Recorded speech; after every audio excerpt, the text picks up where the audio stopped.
વિક્રમ સંવત 2081 માગસર વદ ત્રીજ તારીખ 18/12/2024 બુધવાર. વાલા ભક્તો, ભગવાન શ્રીહરિએ આપણને સૌ કોઈને પ્રથમ પ્રકરણના 73મા વચનામૃતના આધારે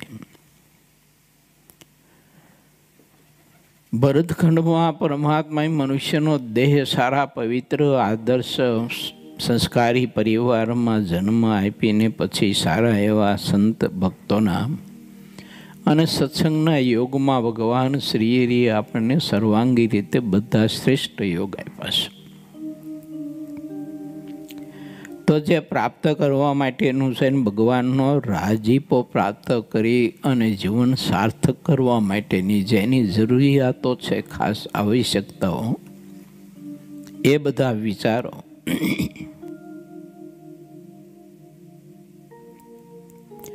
મહારાજે આપણે સૌ કોઈને નિષ્કામ શુદ્ધિના બતાવ્યા છે. અને સમગ્ર વ્રત નવધા ભક્તિ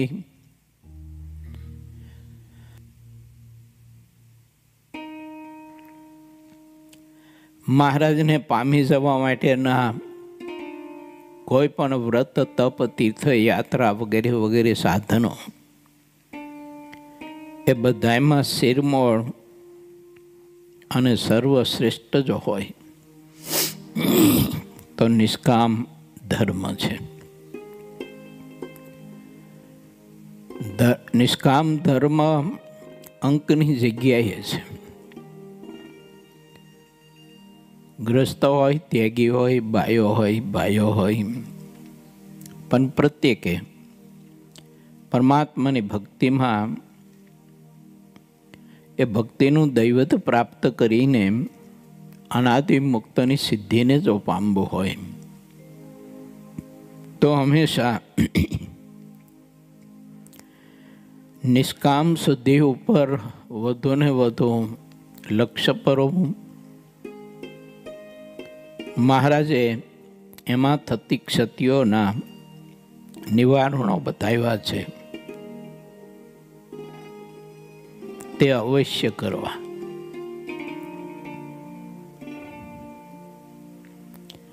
આ બધા સદવિચારો ભગવાન શ્રીહરિએ આપણને આપ્યા છે. હવે આપણે સૌ કોઈ 74ના વચનામૃતમાં પ્રવેશ કરવો છે. ભક્તની સમજણની કસોટી,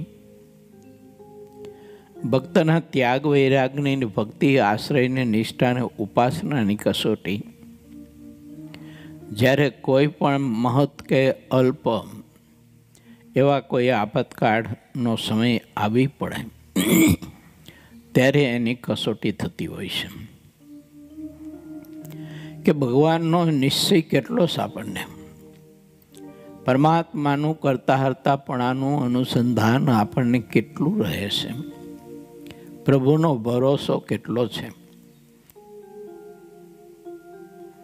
ભગવાનના વચનમાં આપણને વિશ્વાસ કેટલો છે. આ બધા જ સમયે આ બધી પરીક્ષા આપણી થતી હોય છે. માટે ભગવાનના ભક્તોએ સારી એવી સમજણ પક્વ કરવી, દૃઢ કરવી અને કેળવવી. એના ઉપર મહારાજ આપણને સૌ કોઈને સદવિચાર આપશે, તેમાં આપણે પ્રવેશ કરીએ. પૂરે 21મો તરંગ 80મો ગઢડા પ્રથમ પ્રકારનું 74મું વચનામૃત. આપતકાળના સમયે સમજણની પરીક્ષા થાય છે.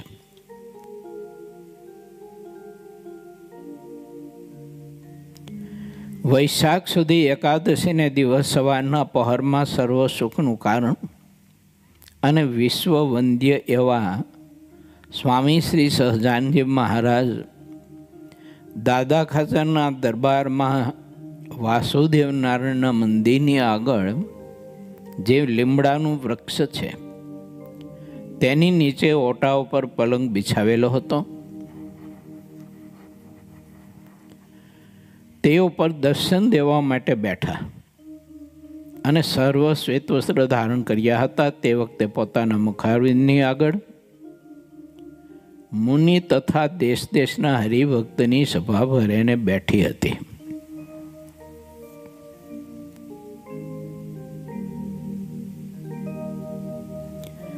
પછી શ્રીજી મહારાજ મુનિઓ પ્રત્યે બોલ્યા કે જેને જેટલો વૈરાગ્ય હોય તથા જેને જેટલી સમજણ હોય તેને જ્યારે કોઈક વિષય ભોગની પ્રાપ્તિ થાય અથવા જ્યારે કોઈ આપતકાળ આવી પડે ત્યારે તે કઢાય છે, પણ તે સિવાય ક્યારે કૈડામાં આવે નહીં તે વાત નક્કી છે. જ્યારે ઝાઝી સંપત્તિ મળે અથવા ક્યારેક કોઈ કઠણ આપતકાળ આવી પડે ત્યારે તેને વાતશી કહેવી. કામ પ્રસંગ પીડા સિવાય જેવું હોય તેવું યથાર્થ દેખ્યામાં આવતું નથી. હમણાં આ દાદા ખાચરને થોડોક આપતકાળ આવ્યો હતો ત્યારે તેમાં પણ જેનું જેવું અંતકરણ હશે તેને તે દેખાયું હશે. તેમાં તલ જેટલું પણ છાનું રહ્યું નહીં હોય. ભગવાન જ્યારે આ પૃથ્વી ઉપર પ્રગટ વિરાજતા હોય અને ભગવાનના એવા મહા મોટા પુરુષ આ પૃથ્વી ઉપર બિરાજતા હોય અને ત્યારે કોઈ વિષમતાઓ આવીને ઊભી રહે, કોઈ દુઃખ આવીને ઊભું રહે, કોઈ એવો આપતકાળ આવીને ઊભો રહે ત્યારે સર્વની સમજણ કળાઈ આવતી હોય છે. નિશ્ચય નિષ્ઠા આ બધું કળાઈ આવતું હોય છે. જો તે સમયે પરિસ્થિતિઓમાંથી દુઃખો દૂર ન થાય, વિક્ષેપો દૂર ન થાય તો ઘણી વખત સમજણના અભાવે યા તો નિષ્ઠાના અભાવે ન થવાના ઘણા બધા સંકલ્પો થતા હોય છે કે આવા મોટા પુરુષ આ ધરતી ઉપર બિરાજમાન છે, સત્સંગમાં બિરાજમાન છે, તેમ છતાંય આ ધરતી ઉપર આટલા બધા ઉત્પાતો, સત્સંગમાં આટલા બધા ઉત્પાતો કેમ થતા હશે? એને રોકતા કેમ નહીં હોય? ભગવાન પ્રગટ છે આ ધરતી ઉપર, તો એ આ બધા ઉત્પાતોને પરમાત્મા રોકતા કેમ નહીં હોય? આવો કાંઈક જીવને સંદેહ થાય છે. તો એમાં વૈરાગ્યની ન્યૂનતા છે, આત્મનિષ્ઠાની ન્યૂનતા છે, સમજણની ન્યૂનતા છે અને જ્ઞાનની ન્યૂનતા છે. આશ્રય અને નિષ્ઠામાં કાંઈક ફેરક છે. નહીતર કદી સંકલ્પ ન થાય. ચાહે તેવું પરમાત્મા સામર્થ્ય અસામર્થ્ય બતાવે, સબળતા કે નિર્બળતા બતાવે, તો એ ભગવાનના ભક્તને ક્યારેય પણ એમાં સંકલ્પ ન થાય. એ જ રીતે મોટા પુરુષ બિરાજતા હોય અને ત્યારે એ મોટા પુરુષની પણ આવી કોઈ રીત જોઈએ અને જીવને કોઈ સંકલ્પ ન થાય. અને થાય છે તો ઘણી બધી કચાશ છે આપણામાં. માટે વિચારો કેમ? તો કે આ ધરતીનો ક્રમ જે પરમાત્માએ યથાવત જે નિયત પ્રમાણે ગોઠવેલો છે એ ક્રમ પ્રમાણે પરમાત્મા બધું યથાવત થવા દેતા હોય છે. મોટા પુરુષ પણ એ પરમાત્માનો બાંધેલો જે ક્રમ છે એમાં કોઈ દિવસ કાંઈ ચંચુપાત કરતા હોતા નથી. હોય છે સમર્થ, ધારે તો કરી શકે. કેમ? ભયંકર દુષ્કાળ હતો તો એ આખું વર્ષ ખુશાલ ભટ્ટે એ ડુંગરાળ પ્રદેશોની ધરતીમાંથી મોટા મોટા કંદ કઢાવી અને આખા ટોળા ગામની પ્રજાને દુષ્કાળ ઉતરાયો કે ન ઉતરાયો? કરી શકે એમ છે. તો પછી આપણે સંકલ્પ એમ થાય કે પૃથ્વીમાંથી કંદ કઢાવી અને જેમણે એમ આખા ગામની આજુબાજુના પ્રદેશની પ્રજાઓને દુષ્કાળનું વર્ષ આખું બધું ઉતરાયું, હવે એના બદલે દુષ્કાળ જ ન પડવા દીધો હોત અને વરસાદ જ વરસાવ્યો હોય તો શું વાંધો હતો? આવા કોઈ સંકલ્પ થાય ત્યારે સમજવાનું કે આપણી સમજણ કે આત્મનિષ્ઠા કે આશ્રયમાં ઘણો બધો ફેર છે. ભગવાન કે ભગવાનના સત્પુરુષને વિશે ક્યારેય પણ કોઈ પ્રકારનો સંકલ્પ ન થવો જોઈએ. માનો કે મોટા પુરુષ બેડા સંતો, પાર્ષદો, સાધકો, હરિભક્તો રહેતા હોય, બધાની ભિન્ન ભિન્ન રુચિ હોય, ભિન્ન ભિન્ન બધાનું જીવન હોય, તો એ બધાના જીવન જોઈને આપણને ક્યારેય પણ સંકલ્પ ભગવાનના મોટા સત્પુરુષને વિશે ન થવો જોઈએ. કારણ કે પરમાત્માની ઈચ્છા પ્રમાણે મોટા પુરુષ બધાને પ્રવૃત્તાવતા હોય છે અને એ બધું એનું સ્વાભાવિક હોય છે, એમાં એને કોઈ રાગ હોતો નથી. અને કોઈ ભગવાનની ભક્તિના માર્ગમાં પ્રવર્તે ન પ્રવર્તે, જ્ઞાન ત્યાગ વૈરાગ્યના માર્ગે પ્રવર્તે ન પ્રવર્તે, ત્યાગ વ્રતના જપ ભક્તિના ધ્યાન યોગના માર્ગે પ્રવર્તે ન પ્રવર્તે, એની સાથે મોટા પુરુષને કોઈ નાતો નથી હોતો. હા, એક વાત ચોક્કસ હોય છે કે સૌ પ્રત્યે એને પરમાત્માને આત્માઓ પામી જાય એવી ભાવના સતત ને સતત રહેલી હોય છે, પણ એ ભાવનાના કોઈ ઠરાવ નથી હોતા. માટે બહુ સમજી રાખવા જેવી બાબત સત્સંગમાં જે તે વખતમાં હોય છે. આપણે જે તે વખતમાં સત્સંગમાં હોઈએ અને જે તે પુરુષના સાનિધ્યમાં કે પરમાત્માને કે એવા હરિભક્તોની સામીપ્યમાં આપણે રહેતા હોઈએ ત્યારે આ બધી સમજણ કેળવી રાખવી જોઈએ. એક બહુ જાડું સ્થૂળ દ્રષ્ટાંત તમને આપું, ગલત અર્થ ન કરતા. નાનું છોકરું હોય અને પછી બેઠું બેઠું સંડાસ ગયું. એ છોકરું સંડાસ ગયા પછી એની મળ ચૂંટતો હોય. એ તો અજ્ઞાની છે, એને તો કાંઈ ખબર નથી. તો એ બેઠું બેઠું મળ ચૂંટતું હોય તો એની મા જોવે, એનો બાપ જોવે, એનો ભાઈ જોવે, બીજા કોઈ આવ્યા હોય તો જોઈ જાય તો એ જોવે.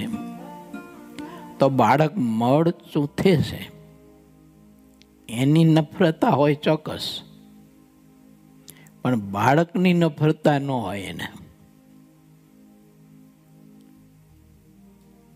સમજાય તો સમજાય, નહીતર ઉપરથી જાય એવું છે.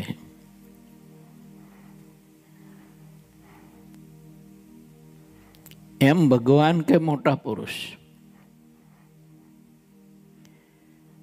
એ જે રીતે પોતે જીવન જીવતા હોય અને સૌને પરમાત્માની ભક્તિ કરાવતા હોય, વ્રત તપ ભક્તિ ભગવાનને પામી જવા માટેના સાધન કરાવતા હોય, અને એમાં કોઈ છોકરાઓ આ પંચ વિષય રૂપી મળ ચૂંટતા હોય તો મોટા પુરુષની દૃષ્ટિમાં એ હોય ચોક્કસ કે આ નકામું ખોટું થાય છે. પરંતુ મળ ચૂંથે છે, પંચ વિષયોમાં આસક્ત છે,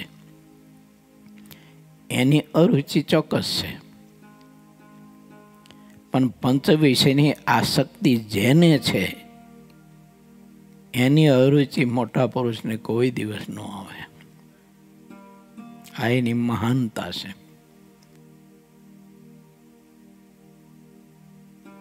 ચાહે એવો વિષય એ ભોગવતો હોય અને વિષયમાં ચાહે એવો આસક્ત હોય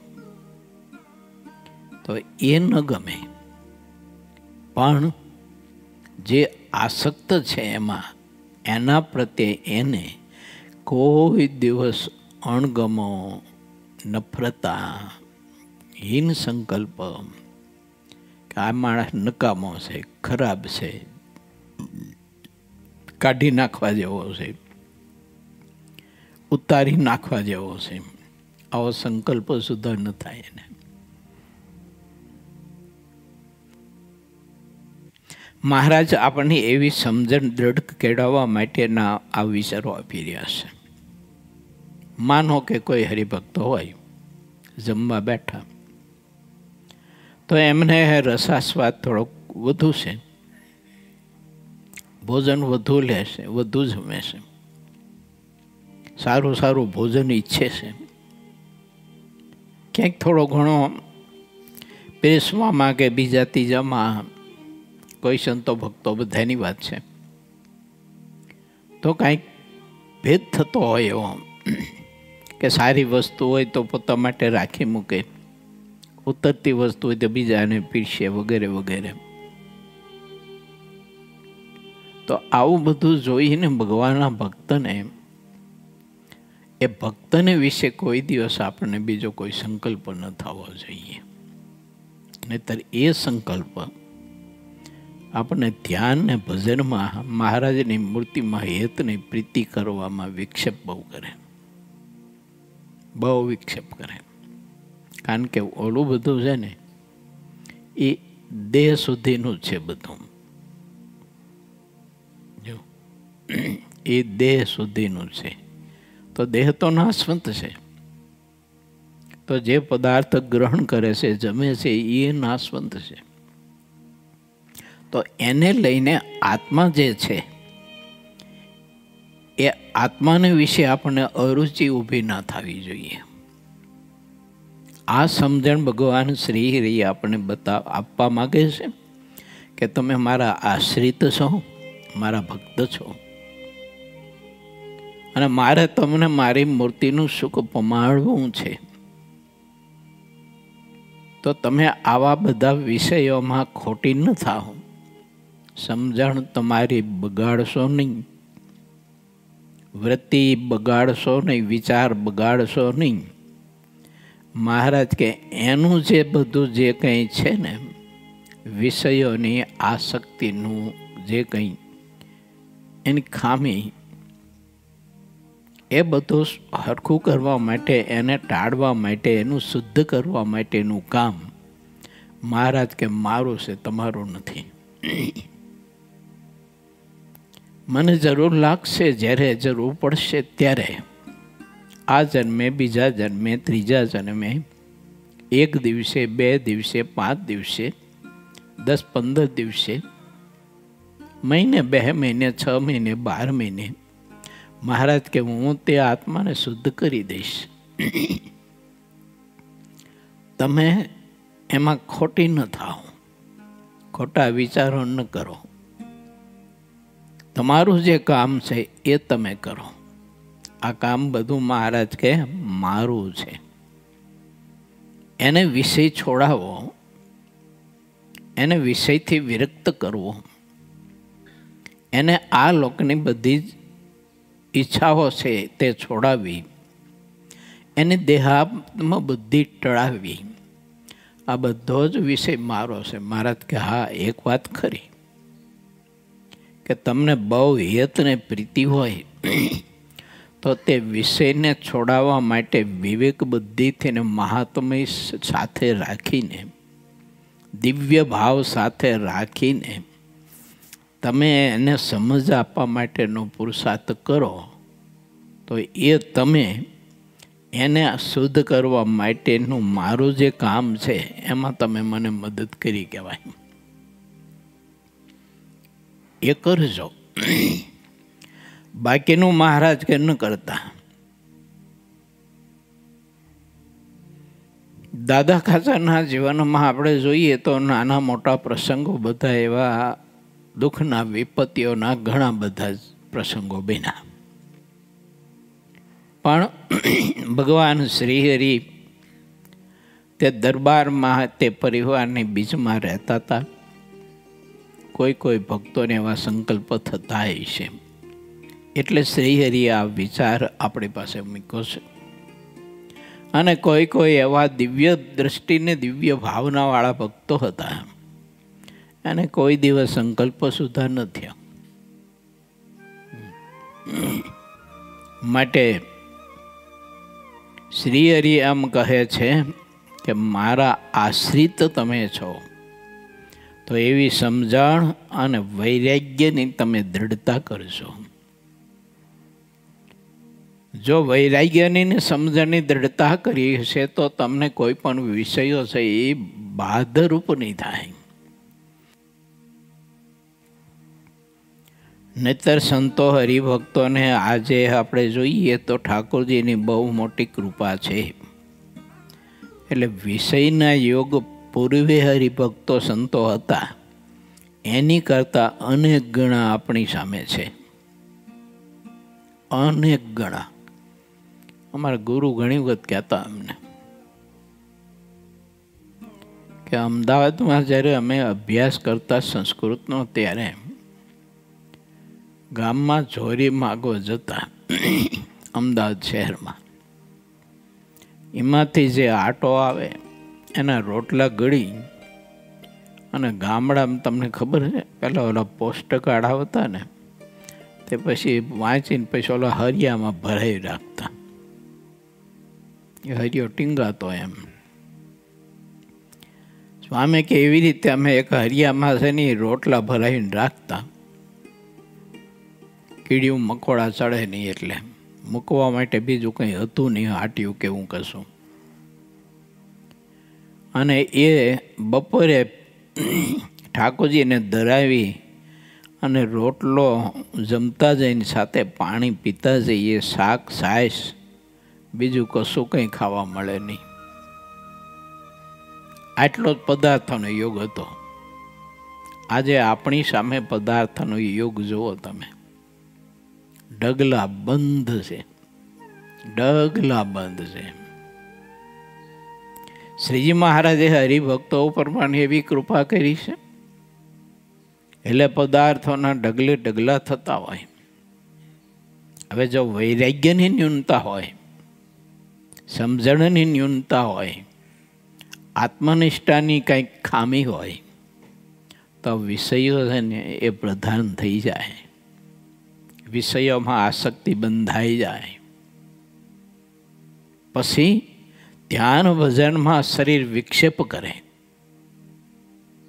એ રીતે વિષયોને ભોગવી અને શરીરને પુષ્ટ કરીએ આપણે. એ રીતે શરીરને ધ્યાન ભજનમાં વિક્ષેપ કરે એવા કંઈક શરીરમાં અનેક પ્રકારના વિકારો ઉત્પન્ન થાય તોય આપણે વિષય છોડી નહીં. કારણ કે વિષયના યોગ જેવા છે એમ મહારાજે અંત્યના 33માં અને ગોપાળન સ્વામી પોતાની વાતોમાં બતાવ્યું છે. પદાર્થનો જોગ કરવા લાગે તો એનો ઠાર ન રહે, મહારાજ કહે છે. એટલે આપણે ત્યાગી થયા તો માટીના છીએ એવું ન માની લેતા. જો વિષયોના યોગથી બસશું ને દૂર રહીશું છેટા, એવો વૈરાગ્ય જો હશે તો વાંધો નહીં આવે. નહીતર આ વિષયો આપણને આંકડાના તોરણી જેમ બધું વીખી નાખશે. મતલબ વૃત્તિ ચૂંથાઈ જશે, વિચાર ચૂંથાઈ જશે, લક્ષ્ય ચૂંથાઈ જશે. લક્ષ્ય, વિચાર અને વૃત્તિ ચૂંથાઈ જાય તો પછી આપણા હાથમાં બીજું રહ્યું શું? મહારાજની મૂર્તિના ધ્યાન ભજનમાં જે આપણે કેન્દ્રિત કરવું પડે તે કેવી રીતે પછી આપણે કેન્દ્રિત કરી શકીએ? અને એમાં ન કેન્દ્રિત કરી શકીએ તો ન પૂરા એવી મહા મોટી ખોટ અને નુકસાની જબરજસ્ત છે. એના જેવી કોઈ ખોટ જ નથી, એના જેવી કોઈ નુકસાની નથી. ભયંકર નુકસાની છે. માટે ભગવાન શ્રી હરિ કહે છે કે અંતકરણને વિષયો જ્યારે પ્રાપ્ત થશે ત્યારે એનામાં રહેલી ચંચળતાઓ એ દેખાઈ આવશે. છાનું નહીં રહે, ગમે તેમ ઢાંકશે ને તોય નહીં ઢંકાયેલું રહે. આ વાત સાંભળ્યા પછી મુક્તાનંદ સ્વામીએ શ્રી હરિ પ્રત્યે પ્રશ્ન કર્યો કે એ મહારાજ, ભગવાનના ભક્તનો પક્ષ તો રહે છે, પણ તે પક્ષ સમજીને રહે છે કેમ છે? સત્સંગના જેવું બીજું કોઈ દેખાતું નથી. જો સત્સંગનું ઉત્કૃષ્ટ પણ વધારે ને વધારે હોય તો તેને દેખીને ઘણા જીવને સમાસ થાય, અને જ્યારે કાંઈક સત્સંગના અપાન જેવું હોય ત્યારે કોઈ જીવને સમાસ ન થાય. માટે એવી બાબતને દેખીને મનમાં હર્ષ શોક જેવું થાય છે, પણ તે સિવાયની બીજી બાબત દેખીને ક્યારેય હર્ષ શોક થતો નથી.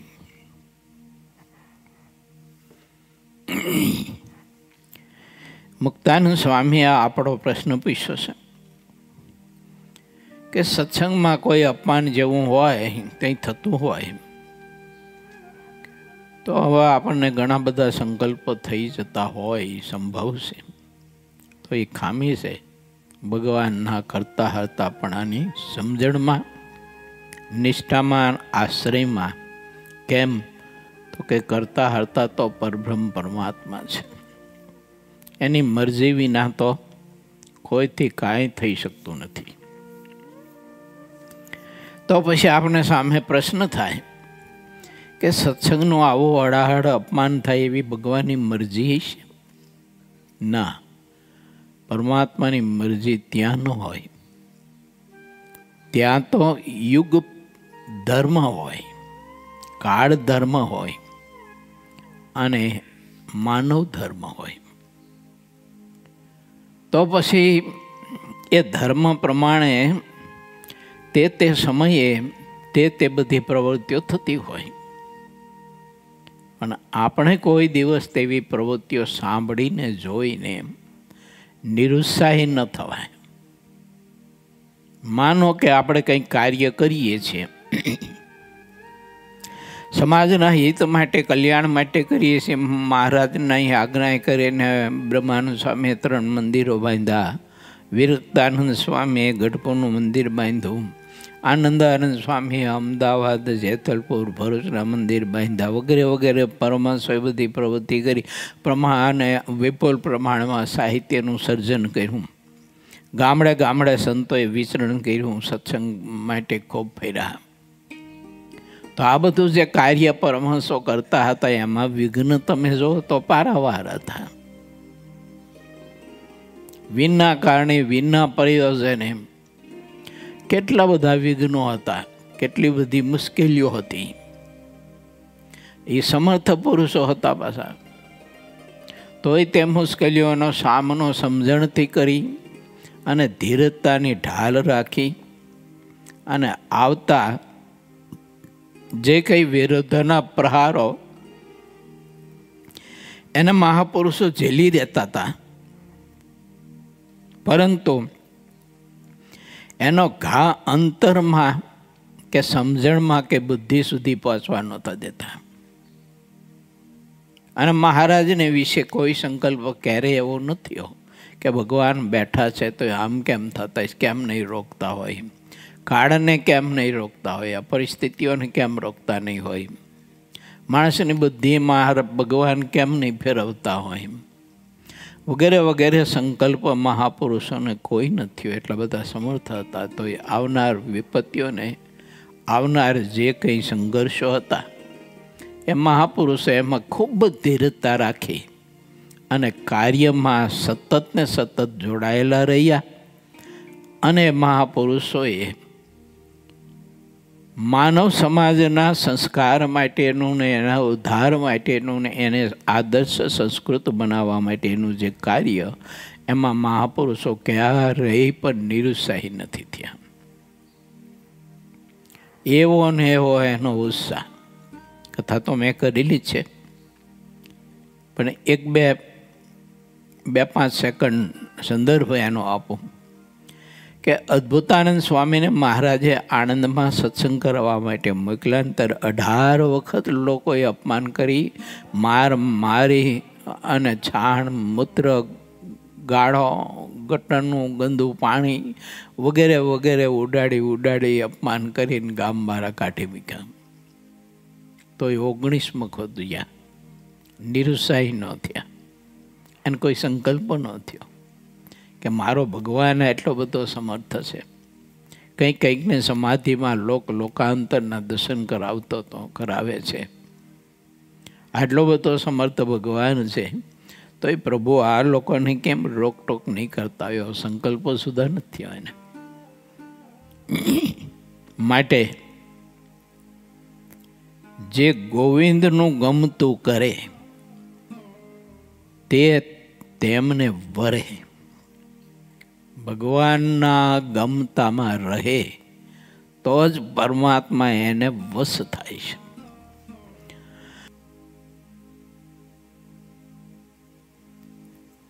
પ્રથમના 61માં બળી રાજાના દ્રષ્ટાંતે કરીને મહારાજે સમજાયું છે કે ભગવાન જેમ જેમ કસણી આપશે ને તેમ મને વધુ વશ થઈ છે, એમ ભગવાનના ભક્તે સમજણ કેળવી. માટે આપણે તો ભગવાનની મરજીમાં રહેવું. તો એ વખતે વિચારવું કે પ્રભુની આવી કંઈક મરજી છે કે દેશકાળનો સ્વીકાર કરો, પરિસ્થિતિઓનો સ્વીકાર કરો, આવેલું દુઃખ એનો સ્વીકાર કરો. શરીરમાં કે વ્યવહારમાં કે કુટુંબમાં કે પરિવારમાં કે સમાજમાં કે મંડળમાં ગમે ત્યાં હોય, પણ આવ્યું કોઈ વિપત્તિ, કોઈ દુઃખ આવ્યું, કોઈ સંઘર્ષ આવ્યો તો મહારાજ કે એને સ્વીકારો, સહન કરો. જેમ આવ્યું છે તેમ જશે. સૂર્ય ઉગે છે તો સૂર્ય પાછો સમય થાય છે ત્યારે આથમશે. ધીરજતા રાખો અને એ વખતે પ્રભુ ભક્તિ કરો. એ વખતે બીજું નહીં વિચારો, બીજી દોડાદોડ નહીં કરો. ઘણી વખત શું છે કે આશ્રય નિષ્ઠામાં, ઉપાસનામાં ભેદ હોય એટલે કાંઈ સુખ દુઃખ કંઈક આવી પડે તો જીવ પછી બીજી બધી દોડાદોડી બહુ કરી મૂકે છે. ફલાણી જગ્યાએ જાય, ફલાણી જગ્યાએ જાય, આને મળે તેને મળે.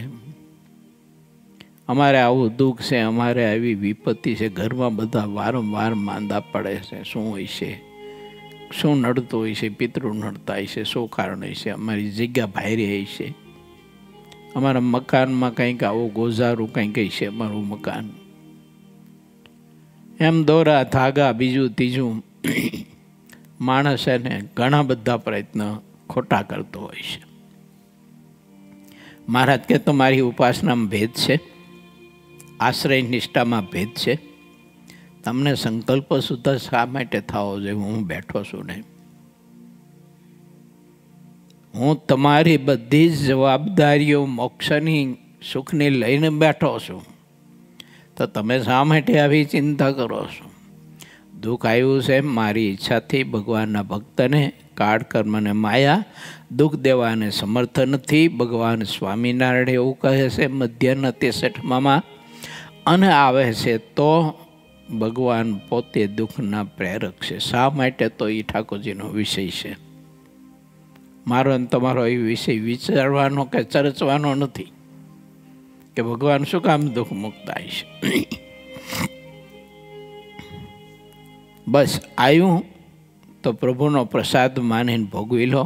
ભગવાન શ્રી હરિએ તો ત્યાં સુધી સમજણની પક્વતા આપણને કરવા માટેની વાત બતાવી છે. મહારાજ કે સુડીના માચડા ઉપર ચડાયો હોય ને પડખે અમે ઊભા હોય ને તો સંકલ્પ સુધા ન થાય કે આ સુડીના કષ્ટ થકી ભગવાન મને મુકાવે તો સારો, એવો સંકલ્પ સુધા ન થાય.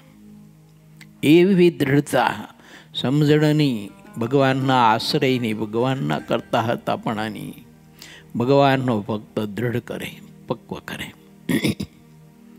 માનો કે શરીરમાં કોઈ આપણને રોગો રોગ કંઈક આવ્યા, એવા દીર્ઘ રોગ કોઈક આવ્યા તો એ સંકલ્પ સુધા ન થાય.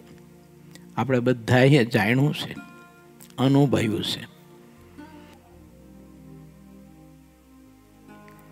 બહુ નજીકની નિકટની વાત તમને જરાક સ્મરણપટમાં લાવી દઉં કે અક્ષર નિવાસી પરમ ભગવદીય શ્રી પ્રવીણભાઈ અને જુગલભાઈ, એમને શરીરમાં જ્યારે વ્યાધિ આવી કેન્સરની, ત્યાં પ્રવીણભાઈના મુખમાંથી કોઈ દિવસ શબ્દ એવો નથી નીકળ્યો અને જુગલના મોઢામાં તેવો શબ્દ કોઈ દિવસ નથી નીકળ્યો કે આવું અમારા ઉપર કેમ. બે બાપ દીકરાના મુખમાંથી એક જ શબ્દ વારંવાર નીકળતો હતો, ગુરુજી મહારાજને એટલી જ પ્રાર્થના કરજો અમારા વતી કે અમારી વૃત્તિ મહારાજમાંથી તૂટે નહીં. મહારાજમાં અમારી વૃત્તિ તૂટે નહીં ને હટે નહીં. અમારાથી મહારાજ હટે નહીં. દેહનું તો જે થવું હોય તે થાય, એની સાથે કોઈ સંબંધ નથી. આ પ્રવીણભાઈના અને જુગલભાઈના વારંવાર શબ્દો મારા કાન ઉપર પડેલા છે, તમારા કાને પણ પડેલા છે. એથી આગળ જાઓ તો અક્ષર નિવાસી પરમ ભગવદીય શ્રી બ્રિજેશભાઈ, મહારાજની ને સંતોની કેવી જબરજસ્ત એ દર્દમાં નિષ્ઠા. ભલો માણસ એને એમાં સમજણ ચૂકી જાય એવું એવી જબરજસ્ત નિષ્ઠા એને જીવાડવો હોય તો જીવાડે, લઈ જવો હોય તો લઈ જાય. મને કોઈ સંકલ્પ નથી. મેં પૂછ્યું તેમને, બ્રિજેશભાઈને મેં એક વખત પૂછ્યું, મેં કીધું જોવો તમારા બાપુજીને આ તકલીફ બાપભાઈને, તો ઠાકોરજીને પ્રાર્થના કરી તો ઠાકોરજીએ બાપભાઈને એ દર્દમાંથી એમ નામ જીવત રાખ્યા. મેં તમારી શું ઈચ્છા છે? મને કે મારી કોઈ ઈચ્છા નહીં, મહારાજની ઈચ્છા એ મારી ઈચ્છા. મહારાજને જેમ ગમે તેમ કરે. આ તો આપણે અનુભવેલી છે ને વાત બધાય એમ.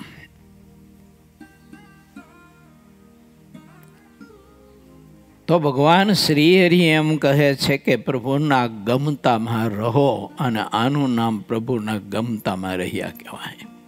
હું વાત કરું છું એ જુદી છે બાબત, પણ મારા શરીરમાં કોઈ એવી દીર્ઘ રોગની કાંઈ તકલીફ આવીને ઊભી રહે, અને ત્યારે આ સમજણ જો મને રહે, બીજો કોઈ સંકલ્પ સુધા ન થાય, તો પરમાત્માના ગમતામાં હું રહ્યો કહેવાય.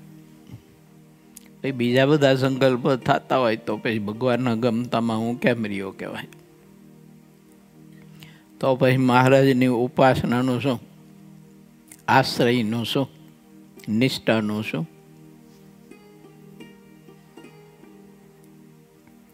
ઉપાસના, આશ્રય, નિષ્ઠા ઉપર બોલવું, ભાષણ કરવું એ એક માર્ગ જુદો હશે, અને એને અનુભવવું, એને ભોગવવું એ એક રસ્તો જુદો છે. રસોઈ બનાવવી એ વિષય એક જુદો અલગ છે, અને બનેલું ભોજન જમવું એ વિષય એક અલગ છે. જમવું તે વિષય એક અલગ છે, પરંતુ જમેલું પચાવવું તે પણ એક વિષય અલગ છે. માટે ભગવાન શ્રી હરિ એમ કહે છે કે તમે મારા આશ્રિત છો, તો ગોવિંદનું ગમતું કરે એમ મારો ભક્ત જીવન જીવે. તે સાંભળીને શ્રી હરિ બોલ્યા. શું સાંભળીને?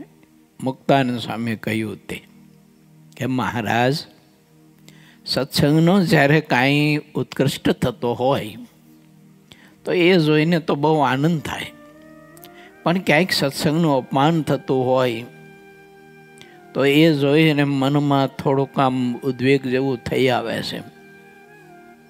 કે સત્સંગનો ઉત્કૃષ્ટ થતો હોય તો ઘણા બધા આત્માના કલ્યાણ થાય, અને સત્સંગનું અપમાન જેવું થતું હોય તો ઘણા બધા જીવના કલ્યાણ બગડે. એમ માનીને મનમાં કંઈક થોડોક એવો ખેદ થઈ આવે તો તે વાત સાંભળીને શ્રી હરિ બોલ્યા કે આપણે બધા તો ભગવાનના દાસ થયા છીએ તેમ સમજવું. તેથી તે પરમાત્માને જેમ ગમે તેમ રાજી રહેવું, કારણ કે બધી બાબત તેમને આધીન છે. તે પરમાત્માની ઈચ્છામાં બધી વાત રહી છે. માટે સત્સંગની જેટલી વૃદ્ધિ કરવી હોય તે તેમના હાથમાં છે, અને સત્સંગ ઘટાડવાની વાત પણ તેમના હાથમાં છે. એટલે સત્સંગ વધારવો કે ઘટાડવો વગેરે બધી બાબતની દોરી પરમાત્માના હાથમાં છે.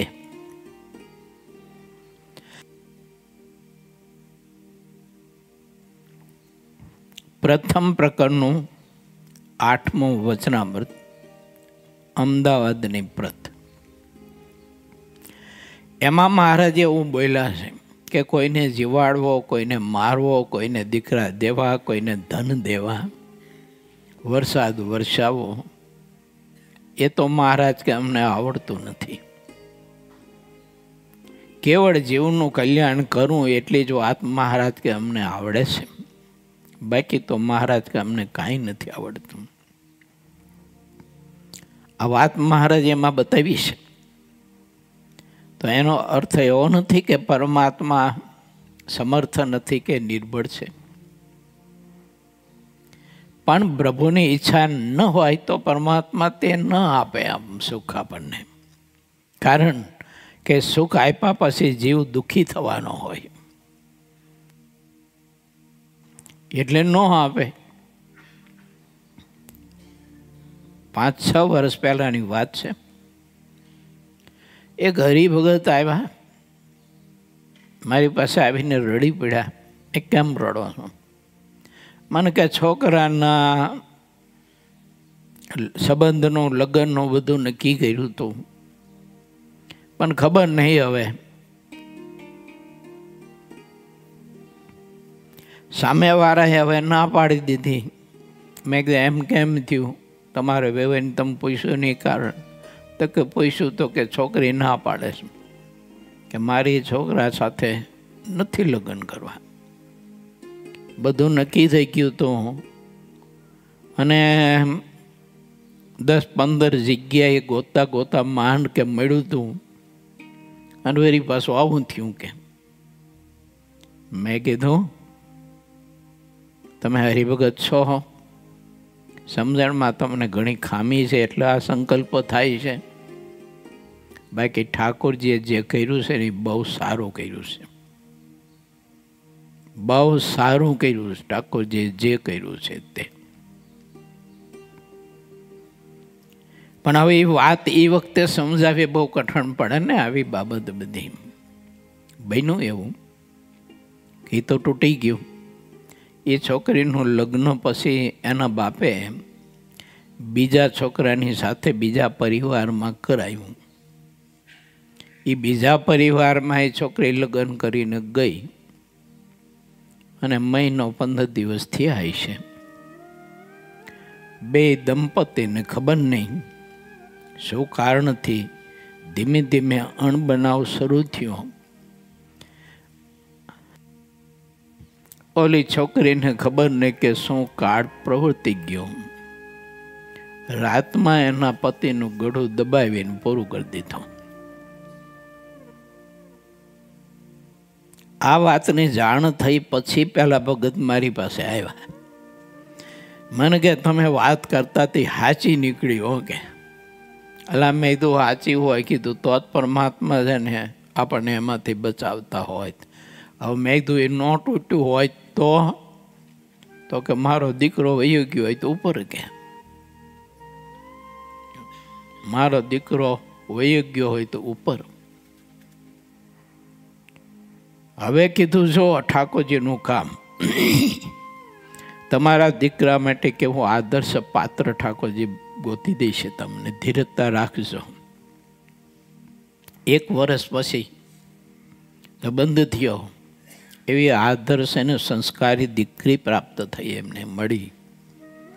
એ હરિભગત મને મળ્યા ત્યારે કહ્યું કે મને કે મહારાજની મરજીની ઈચ્છા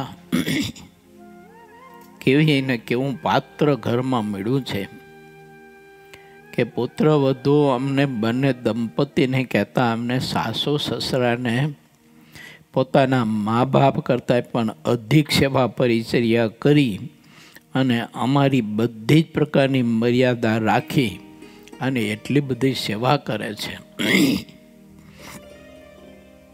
અમને તો કલ્પનામાં નથી આવતું કે આવી તો સેવા સગી દીકરી પણ ન કરી શકે. માટે આવું ઘણું બધું જીવનમાં બનતું હોય છે. ભગવાનના ભક્તોએ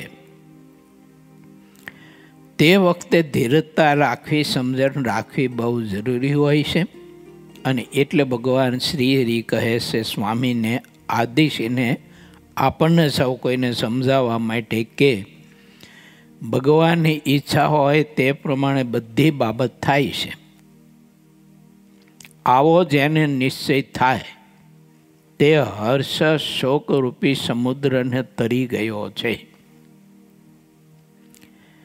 જેના કરવાથી જ બધી બાબતો થાય છે, જેનાથી વધુ કોઈ સમર્થ નથી એવા ભગવાન છે. તે ભગવાન આપણને હાથીએ બેસાડે તો હાથીએ બેસીને રાજી રહેવું, અને ગધેડા ઉપર બેસાડે તો ગધેડે બેસીને રાજી રહેવું.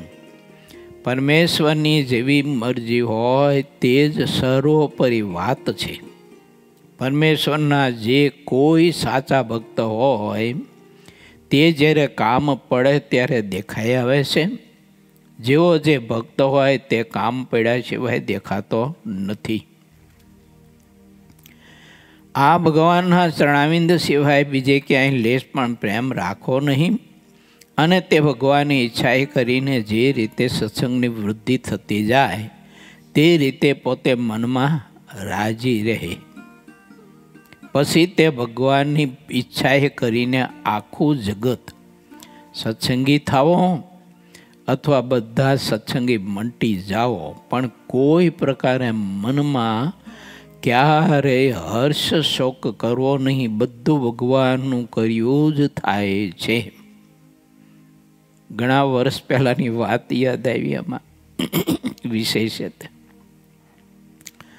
હું ને દિવ્યેશ્વર સ્વામી મહાપૂજા કરવા ગયા.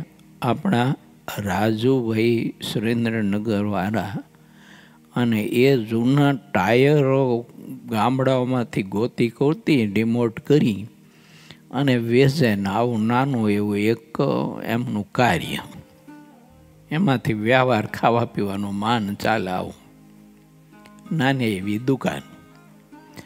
અમે મહાપૂજા કરવા ગયા અને મહાપૂજા કરી પછી થોડીક વાતો કરી. પછી સંતોએ એવું કહ્યું કે રાજુભાઈ, આજે મહાપૂજા થઈ તમારા ઘરમાં, ઠાકોરજીની ને મુક્તોનું ખૂબ ભાવથી તમે પૂજન કર્યું છે,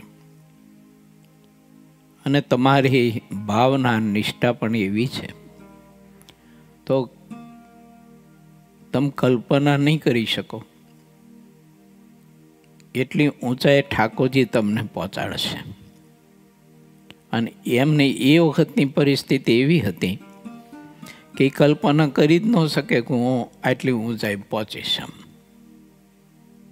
અને આજે આપણે બધા જોઈ શકીએ છીએ કે રાજુભાઈને કેટલી ઊંચાઈએ ઠાકોરજી પહોંચાડ્યા. કેટલી બધી એમના કાર્યમાં એમને સફળતા પ્રાપ્ત થઈ. હવે આ સફળતા પ્રાપ્ત થઈ તો પણ એક જ સૂર એમનો, એક જ સૂર.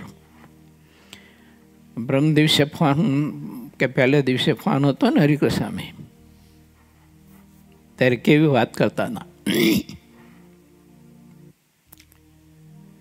એને સંપત્તિનો કોઈ પણ પ્રકારનો ગર્વ, અભિમાન, કોઈ ભાર જ નહીં, કશું જ. અને સંકલ્પ થાય એટલે તુરત જ કોઈ ગરીબોની સેવા આ તે આપણા ગુરુકુલના માધ્યમે જ પાછા. એવું આ મને કે 300 ધાબળા મગાવ્યા કે, 300 ધાબળા મગાવ્યા કે, અને હવે ગાડી લઈને જઈશું અને કોઈ ગરીબો હોતા હોય ને એને ઓઢાડશું. તે 300 ધાબળા પાછા કિંમતી બધા હારા મગાવી અને સેવા પરિચર્યા કરે. આપણા પ્રાર્થના મંદિરની, હોસ્પિટલની વગેરે વગેરે બધી સેવાઓ, કપચીની, ફ્લોરિંગની, આ તે બધી તમે જુઓ તો. મારી વાત કહેવાની એ છે કે સંપત્તિનો કોઈ ભાર નહીં, કોઈ વજન નહીં.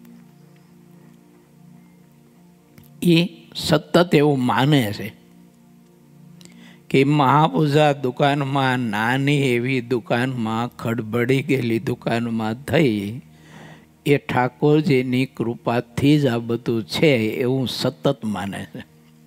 નહીંતર શું થાય ખબર છે કે સંપત્તિ મળ્યા પછી ઓલું બધું ભૂલાઈ જવાય. જીવ હાવ વિસરી જાય, એમ ભૂલી જાય કે કોના કારણે, કેવી રીતે, કેમ આ ધન સંપત્તિ મળી છે, પરમાત્માની ઈચ્છાથી મળી છે, આ બધું ભૂલી જાય જીવ. મહારાજ એમ કહે છે, જેમ સૂકું પાંદડું વાયુને આધારે ફરકે છે, તેમ બધું જગત ભગવાનને આધીન થઈને રહ્યું છે. આ રીતે સમજીને આનંદ મગ્ન રહીને નિત્ય ભાવે સહિત પરમેશ્વરનું ભજન કરવું. ગમે તેવી ઉપાધિ, દુઃખ, સંઘર્ષ ચાહે એટલું. એવું દિવ્ય સ્વરૂપ સ્વામીને ખબર છે, તમને બધા ના ખબર હોય, ને કરશનભાઈને ખબર થોડી બધી, કે ગુરુકુલના પ્રારંભથી મંદિરે રહેતા સીતા દરવાજા સ્વામી મંદિર ધાંગધ્રામાં, ત્યારથી ને ગુરુકુલના પ્રારંભના કાળથી માંડી અને 10-15 વર્ષ સુધી કેટલી વિપત્તિઓ, કેટલા સંઘર્ષો, કેટલા વિરોધો, કેવી પરિસ્થિતિ કોઈ કલ્પના ન કરી શકીએ આપણે. આપણને સંકલ્પ જુદા ન થાય કોઈ દિવસ કે આ ગુરુકુળનો એટલો આવો વિકાસ થઈ છે. જો આપણી નજર સામે જ આપણે બધું અનુભવી રહ્યા છીએ ને જોઈ રહ્યા છીએ ને. પણ એ બાબતને સંઘર્ષમાં પણ મેં બહુ જોયું છે કે દિવ્ય સ્વરૂપ સ્વામીનું મન જરાય વિચલિત ન થયું, ક્યાંય નહીં, કોઈ જગ્યાએ કાંઈ સંકલ્પ જ ન થયો. એટલે ભગવાનને કરતા હતા માનવા, અનુભવવા. નહીતર એ વખતે પરિસ્થિતિ એવી હતી કે બચુભાઈ ભલે જમીન તો આપી દીધી, બાકી ગુરુકુલ કરવાનું આપણું કામ નથી. પરિસ્થિતિ બધી એવી હતી. માટે આનંદમાં રહીને પરમેશ્વરનું ભજન કરવું. આપણને તો ભગવાન મળ્યા છે એમ જાણીને મનમાં કોઈ જાતનો શોક કે ઉદ્વેગ ક્યારેય આવવા દેવો નહીં.